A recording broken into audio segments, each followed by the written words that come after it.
Ես Գեորգի Թումասյանն եմ Թբիլիսիից Վրաստանից եւ այսօր ձեր հետ միասին մենք կխոսենք Ռուսաստանի վերջի հարձակումների վրա Ուկրաինայի վրա, որոնք ժամեր առաջ տեղի ունեցան եւ շատ բարդ իրավիճակ է այս պահին Ուկրաինայում ամբողջությամբ առաջ երթին պետք է սկսենք մի փոքր ավելի շուտվա զարգացումներից երեք Ուկրաինան ի պատասխան գործողություններ էր ծավալում նաեւ Ռուսաստանի դեմ եւ հարվածներ է հասցրել Տվերի ուղղությունով, Կալուգայի ուղղությունով, Տուլայի ուղղությունով եւ Մոսկվայի ուղղությունով, հատկապես Ժուկովսկի օդանավակայանի եւ Դամաձեդովա օդանավակայանի ուղղություններով։ Դամաձեդովան քաղաքացիական օդանավակայան է, իսկ Ժուկովսկին այստեղ է գտնվում եւ սա ռազմական օդանավակայան է Մոսկվայում գտնվող։ Բացի դրանից, այստեղ մենք տեսնում ենք, որ քիմիկական տարբեր նյութերի արտադրելու վայրին են նաև հարված հասցրել, տեսնում եք այստեղ մեծ գործարան է Տուլայի շրջանում եւ այստեղ ճանապարհները փակ են ազոտի արտադրման ուրեմն մեծ գործարան է NAK ազոտ է կոչվում եւ ունի շատ կարեւոր դեր իհարկե զենքի մատակարարման եւ արտադրման գործում։ Բացի դրանից մենք նկատել ենք նաեւ եւ քարտեզի վրա այստեղ կա Սարատովի հատվածում ռուսական Էնգելսի հատկապես այստեղ տեսեք Սարատովը գտնվում է այս հատվածում ափի, իսկ Էնգելսը մյուս հատվածում ափի եւ Էնգելսում գտնվում է ռազմական օդանավակայան։ Մոտիկից կարող ենք այստեղ տեսնել, տեսնում եք ռուսական ռազմական օդանավներն են այստեղ եւ բացի դրանից ակտիվություն ենք նաեւ նկատել Տու 160 եւ Տու 95 ձևաչափերի միջոցով, որոնք տեղի են ունեցել մեծ հավանականությամբ այս հատվածում երևի իրանք օգտագործել են կամ ուրեմն այս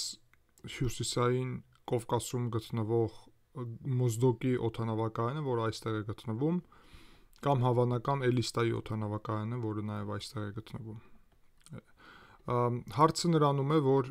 հարվածներ են հասցրել, ինչպես տեսնում եք, ամբողջ Ուկրաինային։ Եվ հարվածների ընթացքում ընդհանուր առումով, տեսեք, մենք ունենք 45 բալիստիկ հրթիռ, որոնցից մի մասը Խ101 ձևաչափի, մի մասը կալիբր ձևաչափի են, եւ ուրեմն ընդհանուր առումով 266 ԱԹՍ, որոնցից 139 դա շահեդ տիպի ԱԹՍ, իսկ 127-ը շահեդ եւ ուրիշ շահեդին նման ձևաչափի Օրլան այդպիսի ԱԹՍ ունեն ռուսները, դա նաեւ են կիրառում։ Ընդհանուր առումով 367 օդային ուրեմն միջոց է կիրառվել Ուկրաինայի դեմ վերջի կարելի ասել ժամերի ընթացքում։ Դրա հետևանքում ունենք հարվածներ սկսած արևմտյան Ուկրաինայից Տերնոպոլից, ինչպես նաև կենտրոնական հատվածում տեսնում եք, որ բալիստիկ հրթիռների այստեղ մոտավորապես 20 բալիստիկ հրթիռ էին այս հատվածներում գտնվում, հարվածներ կան Օդեսայում, հարվածներ կան Միկոլաևում, հարվածներ կան Կրիվի Ռոգում, Դնիպրոյում, Զապորոժիեում, Պավլոգրադում, Խարկովի ուղղությունով նաև, ինչքան որ գիտենք, ուղղակի գույնը չգիտեմ, այստեղ սխալով է, բայց չպետք է, կարմիր պետք է լինի իրականում, Կանատոպի ուղղությունով, Չեռնիգովի ուղղությունով եւ Սումի ուղղությունով հարվածները եւ իհարկե գլխավոր հարվածները նաև Կիևի ուղղությունով, տեսնում եք Կիևում նաև կիրառվել են տարբեր ձևի զենքեր։ Սա տերորիստական գործունեություն է Ռուսաստանի կողմից ակնհայտորեն, որովհետև պատերազմը, ինչքանով շատ լավ գիտեք, անցնում է այս հատվածում, սահմանի եւ այս հատվածում, եւ պատերազմ չկա այս քաղաքներում, որտեղ Ռուսաստանը հասցնում է հարվածներ։ Ուստի հարգելի հայրենակիցներ, մենք նաև տեսնում ենք, որ Սումի ուղղությունով ակտիվություն ունեն ռուսները եւ հիշում եք, որ Սուջայի շրջանը ուկրաինացի կարողացել էին գրավել, ստիպված հետ են քաշվել Սուջայի շրջանից, հիմա ռուսներն են խորացել մի փոքր սահմանի վրա, տեսնում եք այստեղ փոքրիկ հատված կա, բայց նաև այս գյուղի գրավման մասին է խոսք գնում հիմա, ըստ ռուսների, այստեղ դերում եք շատ փոքր գյուղ է, ընդհանրապես, որևէ լուրջ կարևորություն չունի, բայց ընդհանուր առումով տեսնում եք, որ ռուսները Սումի ուղղությունով ունեն նախաձեռնություն եւ առաջընթաց, նույնիսկ փոքր, բայց առաջընթաց։ Դա կարևոր է, հիմա առաջընթացը ռուսների ձեռքում է այդ հատվածում, ընդհանուր առումով Խարկովի տակ իրավիճակը կայուն է, որևէ լուրջ փոփոխություն չի եղել։ Վովչանսկում ինչպես գտնվում էին կես քաղաքում, այդպես էլ մինչև հիմա կես քաղաքում գտնվում են, որևէ առաջընթաց այդտեղ չկա։ Այստեղ պատերազմի գոտում կարելի ասել վերջերս Կուպյանսկի տարածքում կարողացել են մի փոքր այստեղ առաջընթաց ապահովել այս հատվածում, բայց դա լուրջ նաև փոփոխություն չէ, ընդհանուր առումով Կուպյանսկի ուղղությունով փորձում են իրանք զարգացնել իրենց հնարավորությունները, կարամ ասեմ, որ Բելագորովսկայի ուղղությունով ինչպես ուկրաինացիք պահում են այս կետը, սա իհարկե պատմական է, կարծում եմ, որովհետև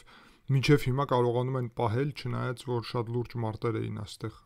ընթանում, Բելագորովկան պահվում է եւ դա շատ կարեւոր կետ է։ Ընդհանուր առումով բարդություն է ստեղծված Կոնստանտինովկայի ուղղությունով,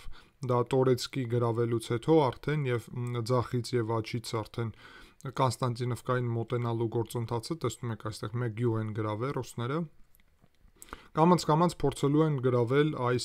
գյուղերը եւ հատկապես փակել գլխավոր ճանապարհները այստեղից մոտենալ եւ այստեղից մոտենալ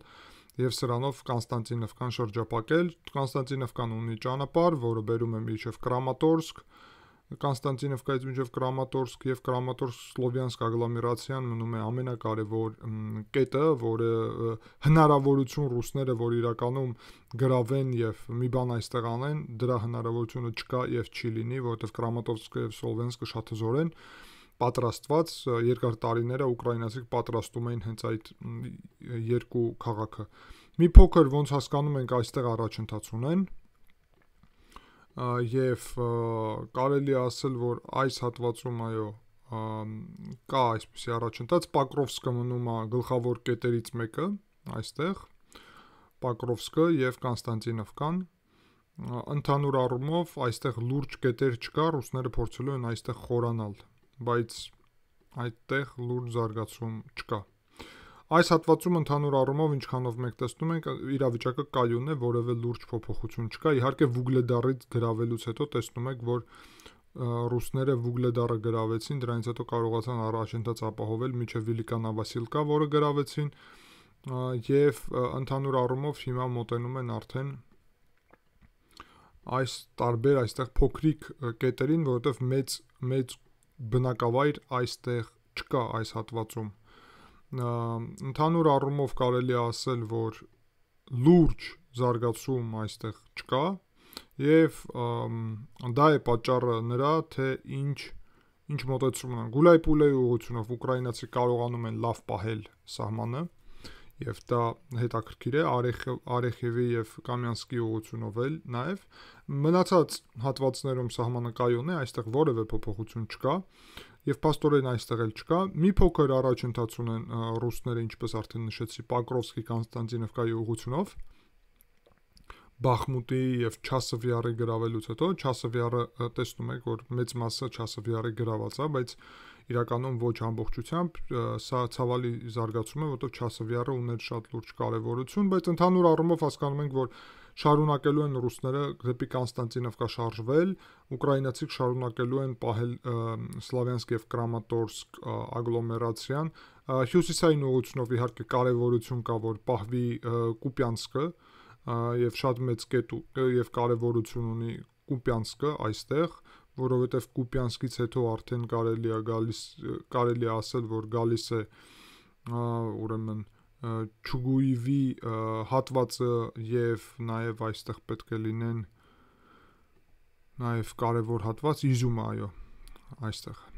Իզյումը, որը ունի շատ մեծ կարեւորություն, որը ռուսները գրավել էին եւ հիմա ազատագրված է ուկրաինական կողմից։ Չեմ համարում, որ լուրջ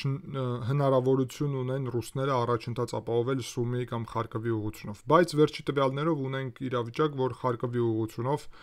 ռուսները լուրջ 50,000-անոց խումբ են հավաքել զինվորների եւ պատրաստում են ապահովել հարձակում դեպի Խարկով։ Տեսնենք, բայց ընդհանուր առումով իրավիճակը կարելի ասել կայուն է սահմանի վրա, այո, եւ այդ կայունության զուգահեռ Ռուսաստանը կիրառում է տերորիստական գործողություններ եւ հարվածում է ամբողջ Ուկրաինային բոլոր